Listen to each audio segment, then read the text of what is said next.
Stop. The first time that Oberlin college students got involved with Youngstown,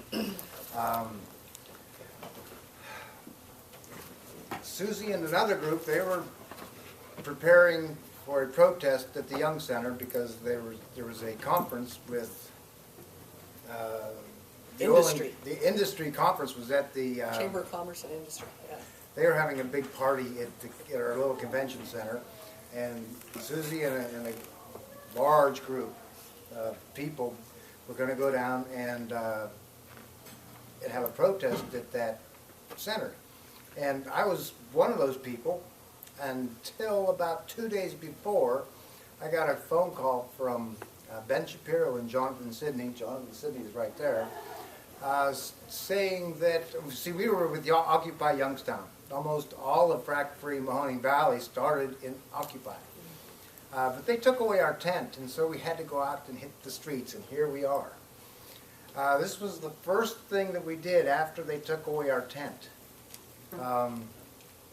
Anyway, Jonathan Sidney and Ben Shapiro, they wanted to do a protest at an injection well that was causing earthquakes. And at this point, we had already had 8 earthquakes from that injection well that ODNR claimed had nothing to do with the earthquakes, even though the epicenter was very close to that injection well. The tanks in the background are the injection well.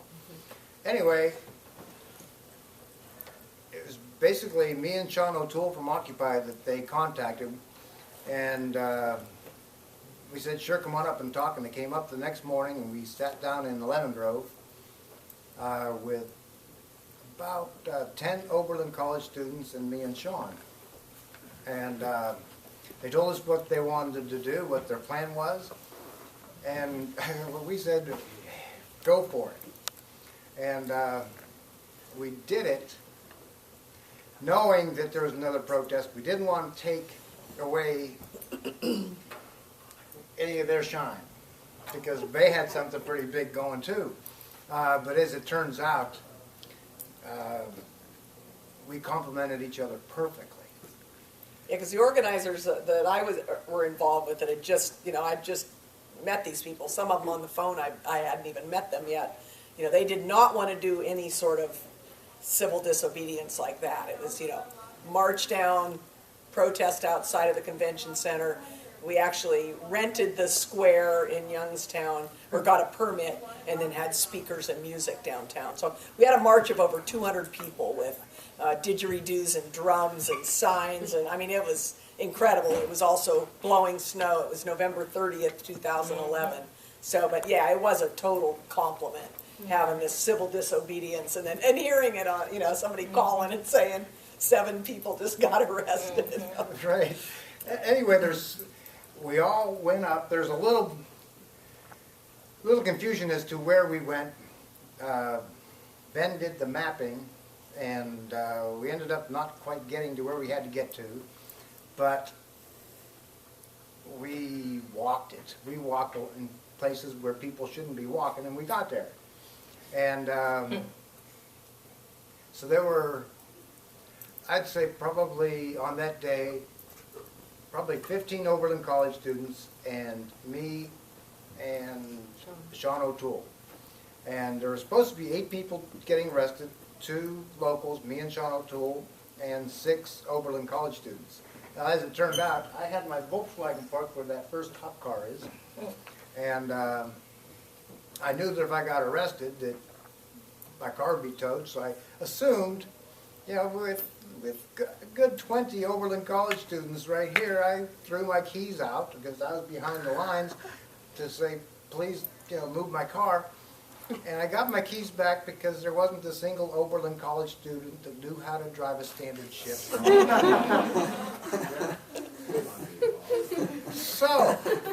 So you didn't get to get arrested. I didn't get arrested that day. But know this, there were 7 people that did. Six Oberlin college students were among the 7. And there were a total of 20 cop cars. The thing back there that looks like an ambulance is the paddy wagon. And all these cops to come up and arrest 7 people who were blocking 3 entrances, okay? There were 3 entrances to that injection well. We had 4 Oberlin College women up at this entrance. We had the guys at that entrance, and we had 2 more guys on the far entrance on the other side of the injection well. We blocked every truck for the entire time, and at one point, the truck that was going by the guy said, the injection well owner or the operator said, it's up to you, and told the driver if he wanted to drive through these guys, he could. And he tried and almost ran over a bunch of them. And at the same time, just as these policemen are walking up, a truck tried to leave the injection well that had the Oberlin ladies in front of it. And I'll tell you what, we have it on video somewhere, and we'll get it to you. This truck leaving the injection well with 4 Oberlin College students pushing on the bumper and getting pushed backwards. It's an incredible sight. At that point, the policeman walked up to the truck and ordered the truck to stop until they managed to deal with us and try to figure out how to get us out of there. But it took a good 20 cops to arrest 7 people, 6 of which were Oberlin College students. And it was that action right there that basically we learned that sometimes you've got to become civilly disobedient. And thank you, Oberlin. Here we are. Do you want an introduction of them? Maybe I'll introduce you very quickly. Oh yeah, that'd be a good idea. Okay, cool. So, as you just heard a little bit about the history, but these are really awesome, rad organizers from Youngstown who have been fighting to defend their communities and their land for a long time now. So over there is Monica and Maria and Susie and John, who you just heard a little bit from. And yeah, Students for Energy Justice, which used to be called Anti-Frack, has been involved with y'all doing work for 2011. a long time, since 2011. And yeah, we are in awe of these people and really excited for them to share their stories. So I just want to give a little introduction before more stories come. And I would just like to introduce the guy in the blue sweatshirt. His name is Jonathan Sidney. Right now he's in environmental law school in UC Berkeley. And you know when he graduates, he'll be fighting with us again. Yeah. And you will hear of his name again, and probably over and over again. Yes. Yeah. Great. Yeah, he graduated from Oberlin a couple years ago. Yes. All right. Okay, now. Dominic. Okay.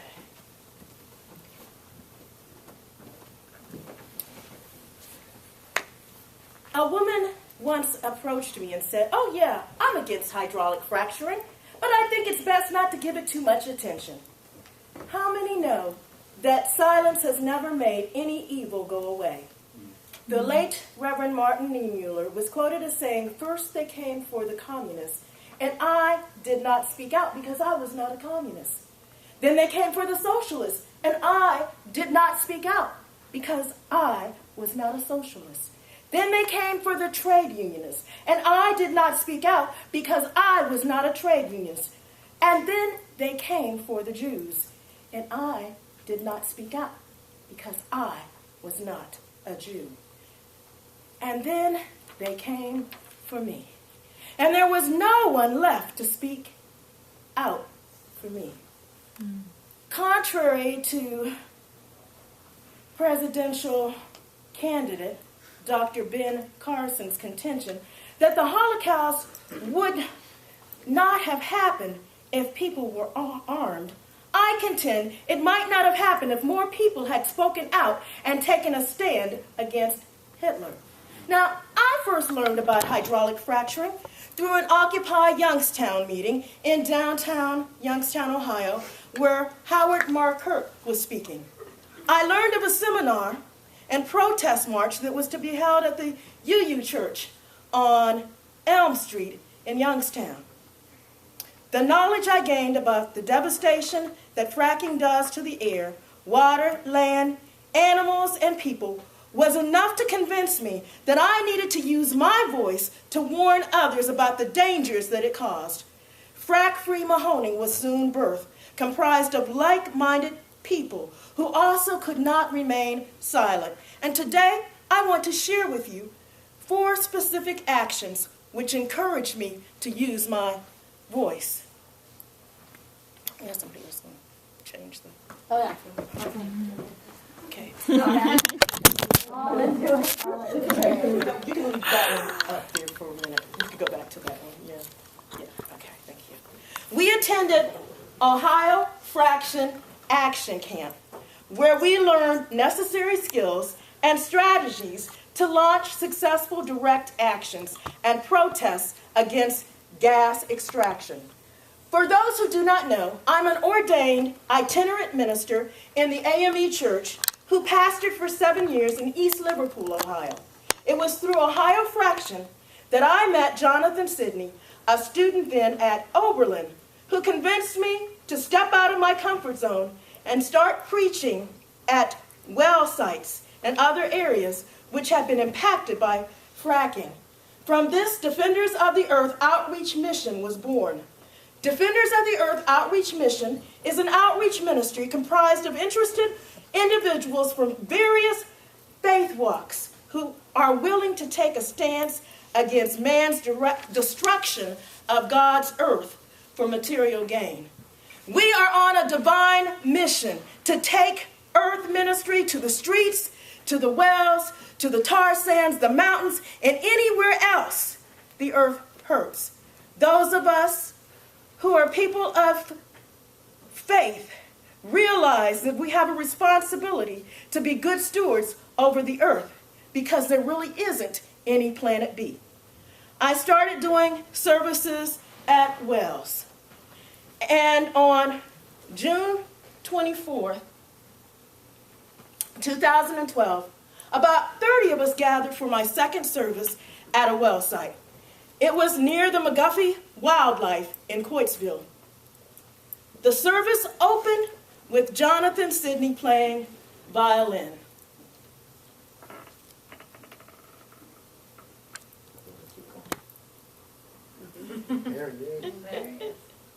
Our scripture focus was Psalm 23.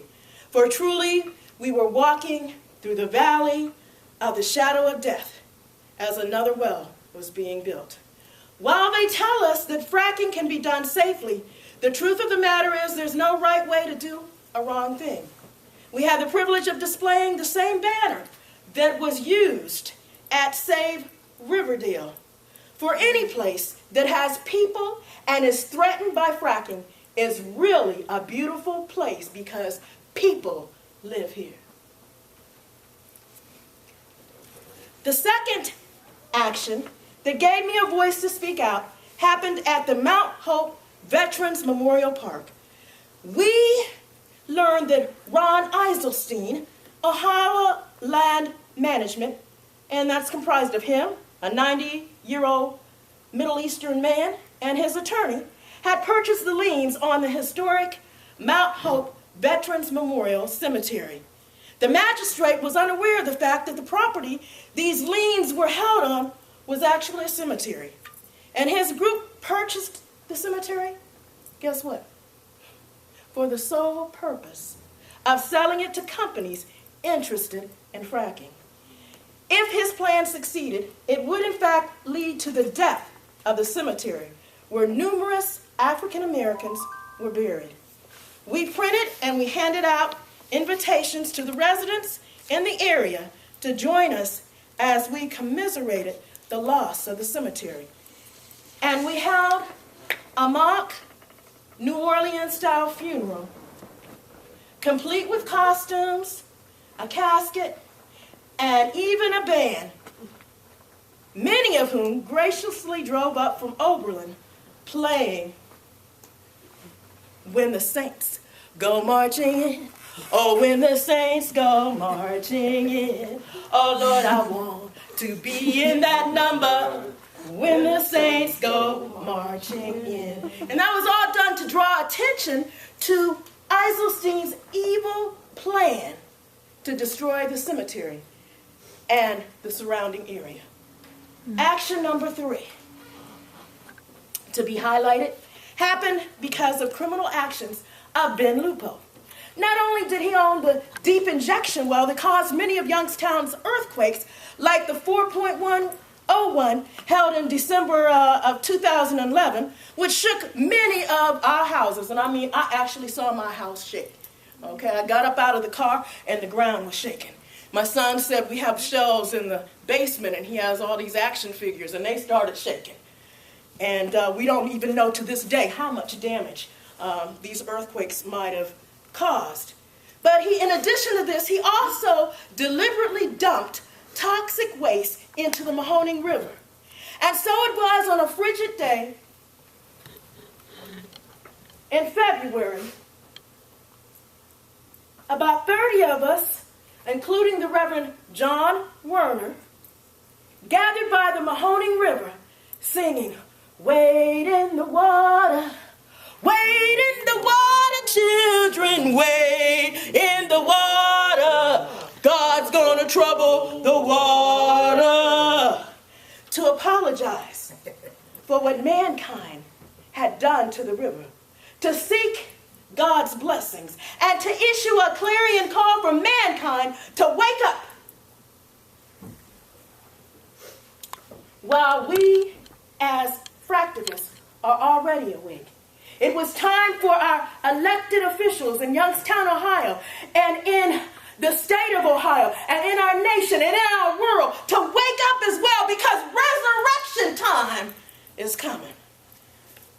The fourth and final action that I will be highlighting this afternoon, which helped me to gain the courage to speak out using my voice, was the No Fracking Way America International Gathering. And that was held in August 2013 at the Nelson Ledges. We fractivists came together from various backgrounds and areas to learn to worship, to learn, and to simply have some fun. Now, during the day, campers could do all kinds of things, like visit friendly vendors. Now, you know what? Go back to him. What is really interesting about this brother is that he had all these bees that were surrounding his smoothies.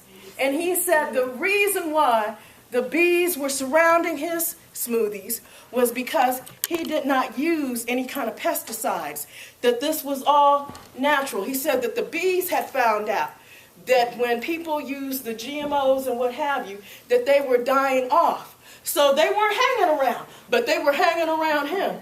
And that was some of the best stuff ever. Amen.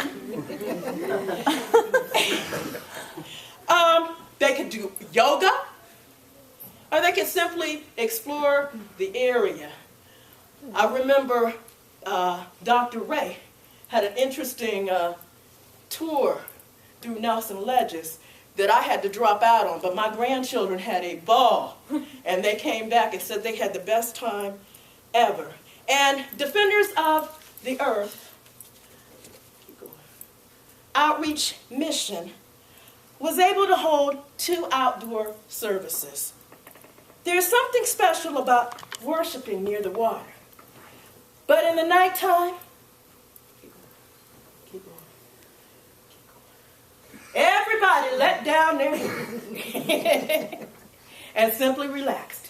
Now, we all know all work and no play makes Jack a dull boy and Jill a dull girl.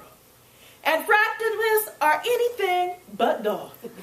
We were treated to entertainment that was diverse, multi-generational, and fun. We had both young folks like the Walking Bosses from Oberlin, Hula Hooper Circus Days, Dr. Goo, the DJ, and rapper Miss Sinai, Eddie and Robin, and also Grandma flashlight. This was the first time in my life that I had ever camped outside. You see, I'm a city girl, born and raised. But not even the numerous nightly trips to the faraway outhouse. The many, did I say many? Different types of bugs. Nor the small black snake I saw were enough to quench the camaraderie that I gained and the great time that I had. This international gathering was important because it gave some who by then had already been on the battlefield against fracking for a few years the opportunity to get some well-deserved rest and recreation. These and other actions I had the opportunity to participate in serve as a constant reminder to not be like the woman who chose to remain silent. But I must, borrowing the words of Jeremiah Ewing, continue to speak out, speak up, speak loud, speak strong, speak clear, so someone can hear. And might I add, I plan to speak up, to speak loud and speak clear until enough someone's actually here to make a difference. Thank you.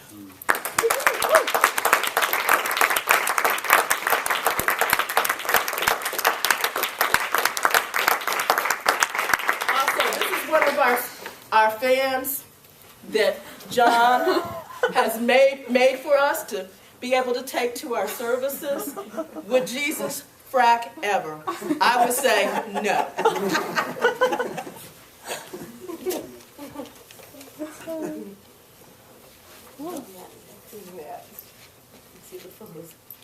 So, is there a way to like change the? Why is it so zoomed in? I'm not sure. Is that yours, John? That's yours. No, I think he's in Slideshow? Yeah, Is that's yours, yours. That's right? about the well, the Oh, God. meander. I'm so sorry. Okay, well, Okay. Maria, first tell them we're not going to sing. we're not going to sing. Oh, I'm sorry. Oh, no. I can sing. Let's see. With all the fracking going on, we were running back and forth trying to get the landman meeting and just getting involved. So with our group, we have one particular person who does photos. Her name is Diane Lidwick. And she takes a ton of our pictures. She gets in there with the spills and she does everything. So this particular time, John and I, we were running 24/7, either to a landman meeting or always up and down the street trying to get brine spilled on the road, trying to document all kind of stuff. And This is putting flyers everywhere. That's Maria's. I don't flyer half of the community. They call me flyer person. But I'm at John's, and all of a sudden a call comes in from Diane saying, and John, you took the call so you can speak on this. She's being followed because she went down there, Meander, which is drinking water for over 300,000 folks, had all this equipment and pipes and all kind of stuff there. So she had gone by herself like she usually does and take pictures. So then she made the call to John. And then, John, you can go ahead and jump in. Well, I'll tell you, when one of us is in trouble, we're all in trouble. My car still had some gas in it, That was a miracle right there. so we went out. I said, let's go, Maria. And she goes, where are we going? I said, I'll tell you when we get there. So we got in the car, we drove out there. Sam was with us. Sam was, oh yeah, we had an Oberliner, Sam Rubin. Some of you probably know Sam. He just happened to be there, and we all got in the car and we drove out to Meander. We actually thought that Diana never calls. She's never called for any help. She's like a deer. Susie calls her the deer because she gets in and out of the woods silently. She takes pictures silently. You never know she was there. But if somebody's following her, something's up. So we ran out immediately. And I think that's when we called Susie, too, and told her to meet us. Right. Told her to meet us down there. Well, see, Yeah, we can anyway, get right, we did call to- Susie. Yeah, we did. And asked and told Susie the situation. So we had two cars going out at that point. And when we got out there, we found Diana. Everything was fine. And we all met up. And Sam was he was really interested in this place because it was just about to be fracked. They'd already drilled it. They broke the casing on the well and they cemented over it, and I guess that makes it okay. It just happens to be in Meander's watershed with the failed casing. So now they're going to frack it. We don't know when, but we knew it was coming shortly. So we wanted to get out there, and Sam wanted to take some pictures. And the only way you could take pictures of the well pad was to climb this big hill, and which was the mound of dirt that they pushed up from the well pad. And I told Sam, I said, well, you know, we climbed that hill, we're trespassing. So